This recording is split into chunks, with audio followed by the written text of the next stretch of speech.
Então vamos lá. Quando a gente fala agora do capítulo 11, a gente divide ele da seguinte maneira, tá bom? Dos versos 1 e 2 a gente vai ter os reis persas. No verso 3 a gente vai ter Grécia com Alexandre o Grande. No verso 4 a gente vai ter a divisão do Império Grego entre os 4 generais de Alexandre, Cassandro, Lisímaco, Seleuco e Ptolomeu, tá bom? Isso aí tá tranquilo, isso aqui já são águas passadas, né? A gente já confirmou na história que realmente esses eventos aconteceram. Depois dos versos 5 até o 45, né, que eu acho que aí é a parte mais difícil pra gente, ela é dividida em 3 seções. Do 5 ao 13 são as guerras sírias, que aí a gente vai ver uma guerra entre o Reino do Norte e o Reino do Sul. O Reino do Norte representando o Reino Seleucida, que foi um dos generais de Alexandre, e o Reino do Sul representado ali por Ptolomeu, tá bom? Então a gente vai ver esses combates do verso 5 a 13, a gente vai ver uma sucessão desses combates. Depois do verso 14 ao 28, a gente identifica ali o surgimento de Roma pagã como o rei do norte. E por fim, dos versos 31 a 45, a gente identifica ali o surgimento de Roma papal como o reino do norte. Tá bom? Então, vamos avançar aqui no nosso estudo. Um conceito bíblico aqui que a gente precisa deixar claro, que é, no caso aqui, geográfico, né? Essa questão do rei do norte e rei do sul. Por que eles são chamados de rei do norte e rei do sul? Se a gente olhar aqui nesse mapa, a gente vai ver o seguinte: esse império em verde aqui era o Império Seleucida, tá bom? Então, Seleuco, um dos generais de Alexandre, ele ficou com a maior parte do Império Grego-Macedônico. Ele ficou com todo o império que partia lá desde a Pérsia até a Turquia. Tá? Depois eles acabaram incorporando os outros 2 generais de Alexandre, e Seleuco aqui ficou com o maior império. E ele ficava justamente ao norte da Palestina. Então, toda essa parte da Síria, né, a parte de Babilônia, essa parte da crescente fértil aqui do Eufrates, toda essa área aqui era dominada por Seleuco, representava o rei do norte, o reino Seleucida, tá? Ao norte de Israel, ao norte da Palestina. Já ao sul da Palestina, a gente vai ter aqui o Egito, tá certo? E aqui foi o general Ptolomeu estabeleceu o seu reino, tá bom? E aí esse reino do sul, ele envolvia tanto a parte do Egito, quanto também a Palestina. Ou seja, a Judéia ficou sobre, né, o domínio ali dos Ptolomeus, do reino Ptolomeu. E, ou seja, quando esses 2 reinos, então, entram em guerra, quem que está bem no meio dessa guerra? O povo judeu, tá certo? Então, por isso que ele vai ser caracterizado como rei do norte e rei do sul. Por quê? Rei do norte representa aqui a dinastia Seleucida, que fica ao norte da Palestina. E ao sul a gente tem os Ptolomeus. Tá bom? Então a gente vê que o povo de Deus está bem no meio desse conflito. Tá certo? Enquanto eles estão guerreando, o povo de Deus está no meio e também está sofrendo, né, com esses 2 conflitos. Um outro conceito que a gente precisa estabelecer aqui é o conceito espiritual do Reino do Norte e do Sul. A gente viu o conceito geográfico. Agora, o conceito espiritual, ele tem as seguintes características. O norte é a representação bíblica do mal, que usurpa a Deus. E isso a gente encontra em algumas passagens bíblicas. Vamos ler só uma aqui. Eu vou pedir para alguns dos nossos amigos, por gentileza, ler o texto que está lá em Jeremias, no capítulo 1, no verso 14. Só para a gente entender esse conceito bíblico, tá? Que fala que do norte é a representação bíblica do mal. Só para a gente poder compreender. Quem tiver encontrado, pode ler para a gente. Jeremias capítulo 1, verso 14. Disse-me o Senhor: do norte se derramará o mal sobre todos os habitantes da terra. Isso. Então, do norte se derramará o mal sobre todos os habitantes da terra. Então, ou seja, principalmente no livro de Jeremias, quando ele vai falar a respeito de Babilônia, ele sempre vai se referenciar como vindo do norte. Porque quando Babilônia atacava Israel, eles atacavam vindo, né, pela Síria. Então, a gente vê aqui que, pelo conceito bíblico, o norte representa o mal, tá bom? Outro ponto aqui. Esta linguagem tem sua origem na ameaça representada pelo exército babilônico, que subiam da crescente fértil e desciam pelo norte. Babilônia, a grande usurpadora, rapidamente foi assimilada na imagem do norte. Se vocês lembrarem lá, lembra no primeiro capítulo de Daniel, quando a gente fez o estudo, que a primeira coisa que Nabucodonosor ele procura fazer é influenciar Daniel e seus amigos na cultura, na religião de Babilônia? Né? Ele quer, inclusive, falar o que eles têm que comer, o que eles têm que comer. Ou seja, ali, Nabucodonosor está assumindo a posição como se fosse Deus. Tá certo? Então, Babilônia, geralmente, ela é associada como um poder usurpador, um poder que toma o lugar de Deus. E aqui não é diferente. Olha só, a ligação entre Babilônia e o norte encontra confirmação adicional na literatura do Antigo Oriente Médio. Baal, ele residia no norte. Tá? Então, o deus Baal, que eles adoravam ali, ele morava no norte. Portanto, Babilônia ou Baal carregam implicações religiosas de usurpação da posição de Deus. Então, o Reino do Norte também, no sentido espiritual, ele procura o quê? Usurpar o lugar de Deus, tomar o lugar de Deus. Isaías fala sobre o rei da Babilônia com essa ideia em mente, quando ele escreve a poesia lá a respeito do rei de Babilônia, que na verdade ali por trás desse rei de Babilônia é a figura de Satanás. Vamos dar uma olhada nesse texto? Isaías 14, verso 13 e 14. Está 13 e 13 ali? Mas é Isaías 14, os versos 13 e 14. Ele vai trazer também essa ideia para a gente, né, do norte aí, como uma representação do mal. Olha só. Quem encontrou, pode ler para a gente. 13 e 14. 13, 14? Isso. Tu dizias no teu coração, eu subirei ao céu, acima das estrelas de Deus, exaltarei o meu trono e no montante da congregação me assentarei, nas extremidades do norte. Subirei acima das mais altas nuvens e serei semelhante ao Altíssimo. Então, aqui, nessa poesia aqui a respeito do rei de Babilônia, quem está por trás da figura do rei de Babilônia é Satanás, certo? Aqui relata a queda de Satanás. E olha lá o que a gente viu no verso 13. Quem que está sentado no norte? Olha lá, no final do verso. Ó, me assentarei aos lados do norte. Ou seja, se ele está querendo usurpar o lugar de Deus e se assentar aos lados do norte, quem que está sentado lá no lado norte? Deus. Tá certo? E aí ele quer usurpar, ele quer tomar esse lugar, ele que quer sentar lá. Então, por que também o Reino do Norte ele é considerado um usurpador? Porque quem está no lugar do norte, assentado ao norte, é Deus.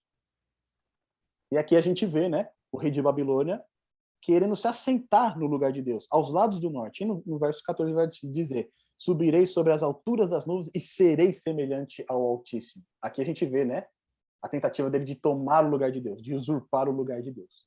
Tá bom? Então, esse conceito bíblico aqui do norte, né, ele é bastante interessante, a gente precisa manter ele em mente aqui no capítulo 11. O segundo ponto que eu quero ver com vocês aqui é do rei do sul, tá? Se o norte representa um poder que quer usurpar o lugar de Deus, o sul ele vai representar o contrário. O sul na Bíblia ele simboliza o poder humano sem Deus. Tá bom? Então, enquanto o norte ele quer tomar o lugar de Deus, ele quer, né, assumir a posição de Deus, o sul ele quer se ver longe de Deus, né? Ele não depende de Deus para nada, ele não depende desse contato com Deus. O sul simboliza o Egito. A gente viu que geograficamente também, né? Mas não só geograficamente, mas espiritualmente. Especialmente com relação a Faraó em sua rejeição orgulhosa de Deus. Vamos dar uma olhada nesse texto? Êxodo 5, verso 2? Só para a gente concretizar, tá? Esses elementos que a gente está falando aqui, para não ficar só da boca para fora. Então, Êxodo capítulo 5, verso 2, a gente vai ver aqui a resposta de Faraó ao pedido de Deus através de Moisés. Quem quiser, pode ler para a gente, tá? Êxodo capítulo 5, verso 2.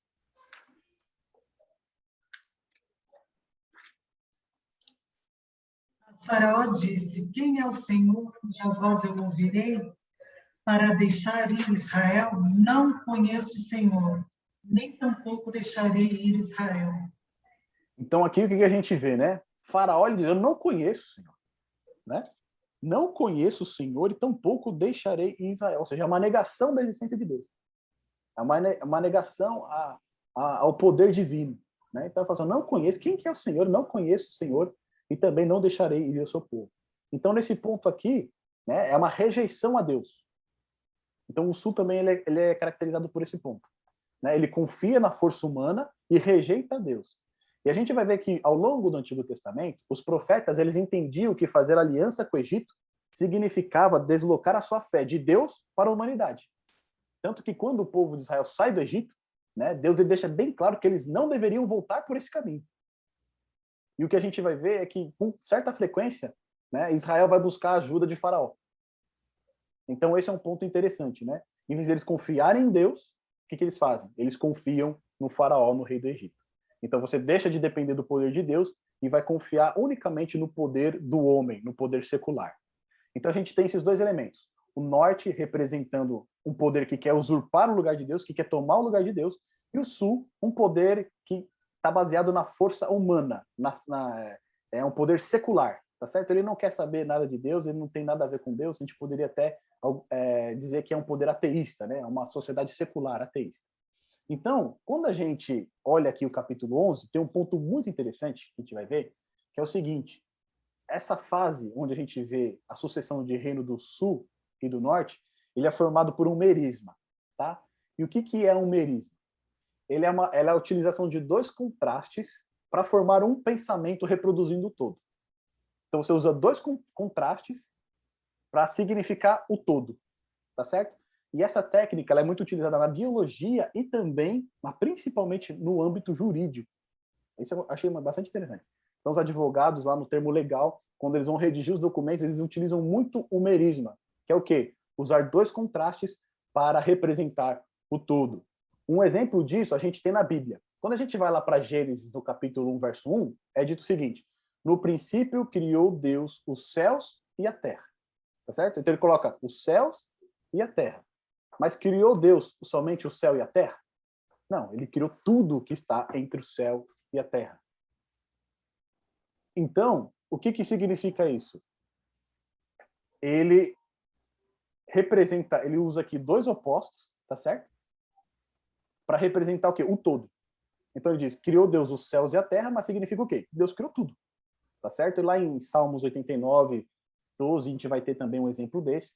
E em Ezequiel, capítulo 21, verso 3 e 4, a gente também vai ter esse exemplo. Ou seja, quando Daniel aqui está utilizando esse conflito norte-sul, ele está representando algo maior do que isso.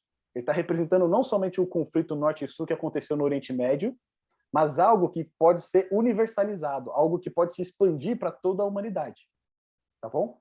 Então, olha só, que interessante aqui. Tanto a estrutura literária do texto quanto o simbolismo da referência norte e sul pressupõem um conflito de natureza espiritual. Os capítulos 8, 9 e 10, eles já nos preparam para isso, tá bom? A partir do versículo 5, a narração se desenvolve em 6 seções. As 3 primeiras, né, ABC, são simétricas às 3 últimas. As 2 partes refletem uma a outra tematicamente e linguisticamente. Além disso, os ataques dos 2 poderes, eles se alternam, tá bom? Então a gente vai ver um ataque, por exemplo, do rei do sul, depois um ataque do rei do norte, depois um ataque do rei do sul. Na segunda parte, a gente vai ter um ataque do rei do norte, um ataque do rei do sul e, por fim, um ataque do rei do norte. Só que esses ataques, a gente vai ver que eles são simétricos, tá? Eles atacam até... as palavras utilizadas são até as mesmas, muitas vezes, tá? Se levantou com grande poder, com grande exército, procurou fazer aliança.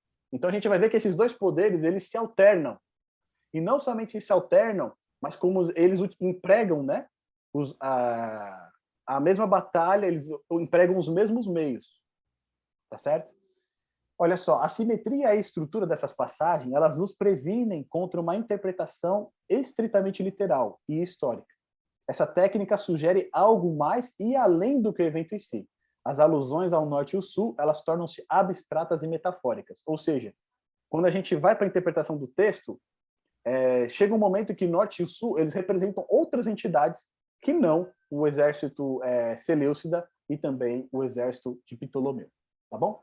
Então aqui a gente tem essa simetria, né, entre eles, o ataque do sul, o ataque do norte. A gente vê lá, ó, ataque do sul no verso 5 é com grande poder, depois lá no ataque do norte, no verso 13, com um grande exército e muito equipamento. No verso 6, houve um acordo entre sul e norte, iniciado pelo sul.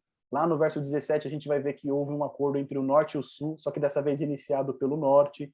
No verso 6, a gente vai ver que esse acordo fracassa. No verso 17, a gente vê que esse acordo fracassa. Então, existe um paralelismo, tá? Uma simetria entre esses dois. Representando o quê? Né? Que esses 2 poderes eles estão envolvidos, né, nesse conflito, mas que o objetivo final é um só. Tá certo? Então, a gente tem mais um aqui, um paralelismo entre eles. E, por fim, aqui o último paralelismo entre esses dois reinos. Agora, lembrando que a gente falou do merisma, né? O que é o merisma? A gente usa dois contrastes para formar um pensamento, para reproduzir o todo. Mas a gente também tem a dialética, que é o quê? É um método de diálogo cujo foco é contraposição e contradição de ideias que levam a outras ideias e que tem sido um tema central na filosofia ocidental. Principalmente Hegel, né? Ele vai utilizar essa ideia de tese, antítese e síntese, tá certo? Então, o que é? Você tem um grupo, você tem outro grupo, e você coloca esses dois grupos em conflito. Do conflito desses dois grupos, você tira a solução. Então, quando a gente olha para a nossa sociedade, a gente vê que está bem desse jeito, né? Você tem um grupo de um lado, um grupo de outro, e qual que é o grande objetivo final? Você colocar esses dois grupos em confronto para depois você tirar uma solução para eles. Só que quem está por trás de um grupo e do outro é o mesmo poder, tá certo? E é isso também que a gente vê aqui representado nesse conflito norte e sul. Norte, parece que norte está contra o sul, né? Norte está batalhando contra o sul. Mas quem está por trás desses dois poderes é o mesmo ser, né? Ele está instigando essas batalhas e o grande objetivo dele é, no final, batalhar contra o povo de Deus. Então, não importa se vai ser norte ou sul, o objetivo dele, no final, é batalhar contra o povo de Deus. Dito tudo isto, meus amigos, que foi alguns elementos para a gente poder interpretar aqui o capítulo 11, a gente vai fazer umas ressalvas, tá? Essa interpretação do capítulo 11, ela tem algumas interpretações possíveis. A primeira delas é uma histórica literal, tá? Ou seja, todos os elementos eles são literais. Então, muitos vão atribuir o rei do sul, lá no final do capítulo 11, ao islamismo, tá bom? Porque como o Egito, né, era a região que ficava ali ao sul, e ali você vai ter também o surgimento dos povos árabes, o primeiro califado, se eu não me engano, vai surgir por aquelas regiões também. Então, eles vão entender o Reino do Sul como se fosse o islamismo. Então, eles acreditam que tem que ser cumprido literal a profecia do capítulo 11. Uma outra opção seria uma interpretação ideológica, tá? A partir do momento em que surge o Reino do Sul e o Reino do Norte, você não atribui eles a nações, a povos, a poderes, não. Mas o que está por trás deles são ideologias, tá bom? Então vai ter uma ideologia por trás do Reino do Norte, uma ideologia talvez religiosa, né? E por trás do Reino do Sul você vai ter uma ideologia mais materialista, mais ateísta, secularista. Um outro tipo de interpretação é a futurista, tá? Que joga os eventos finais dos versos 40 e 45. Eles atribuem a reconstrução do terceiro templo em Israel, eles atribuem a conversão do povo judeu. Então tem essa visão futurista de algo que vai acontecer ainda no futuro. E a interpretação que a gente vai abordar aqui é a histórica bíblica, que é a que a gente tem abordado, né, em todos os capítulos aqui. Essa interpretação, ela é histórica, porém ela não é literal, tá? Então, portanto, chega um momento que a gente identifica o Reino do Norte como Roma papal, né? E a gente sabe que Roma não está no norte de Israel. Então, ela é histórica, porém ela não é literal. A simbologia adotada na interpretação, ela é respaldada pelo texto bíblico e os acontecimentos históricos. É lógico que também não é uma atribuição que a gente dá aleatoriamente, tá certo? A gente atribui o símbolo usando o texto bíblico e também a confirmação histórica. Os capítulos 8, 9 e 10, eles prepararam o caminho para essa interpretação do capítulo 11. Porque você vai se recordar que lá no capítulo 8, o chifre pequeno ele tem um ataque horizontal, tá certo? E depois esse mesmo chifre pequeno, ele muda de papel. Ele tem um ataque vertical, tá certo? Então, na fase horizontal ele representa a Roma pagã. A partir do momento que ele começa o ataque às questões espirituais, ele se torna a Roma papal. Tá? Então, o capítulo 8 trouxe a gente para esse sentido. Não precisa ser literal. Existe um simbólico também junto. No capítulo 9, a gente viu que na profecia das 70 semanas de Daniel, Daniel esperava uma resposta para o seu povo. Lembra? Ele queria uma resposta para o povo dele, que estava lá com o templo em Jerusalém destruído. Só que quando Gabriel chega para dar interpretação para ele dá a interpretação para o povo, mas também o que ele faz no final? Ele universaliza, lembra? Ele fala a respeito do sacrifício de Cristo, né, do sacerdócio de Cristo, do evangelho sendo levado aos gentios, o selamento do profeta, ou seja, ela começa com o povo judeu, mas no final o que acontece? Ela universaliza, ela se torna muito maior do que aquilo que Daniel esperava. Tá bom? E no capítulo 10, a gente vê o mesmo cenário. A gente vê um conflito do rei da Pérsia, Ciro, lembra? Que ele estava ele autorizou a reconstrução do templo, mas o templo não era reconstruído porque pagaram alguns conselheiros para falarem contra o povo para Ciro e ele estava querendo voltar atrás. Ele fica nesse impasse e quem está por trás de Ciro ali tentando fazer ele revogar o decreto? A gente viu, né? O príncipe da Pérsia que representa Satanás. Até o momento então que vem Miguel, que é Jesus Cristo, né? Ele vem ao auxílio de Gabriel e ali então Gabriel consegue a vitória, tá certo? Então a gente tem um elemento também histórico e por trás um elemento o quê? Espiritual, tá bom? Então a gente pode adotar essa visão seguramente aí sem cometer nenhum crime, tá bom, gente? Então vamos avançar aqui, feito esses alertas aqui pra gente. Meu amigo, minha amiga, se você gostou desse vídeo, se você foi abençoado por este conteúdo, eu gostaria de convidá-lo a deixar o seu like, fazer o seu comentário e compartilhar esse vídeo também por quem tem interesse por este mesmo assunto. Também não posso deixar de pedir para você se inscrever no nosso canal, para assim você ajudar a divulgar ainda mais o nosso canal para aquelas pessoas que precisam receber estes estudos e também essas mensagens. Que Deus te abençoe.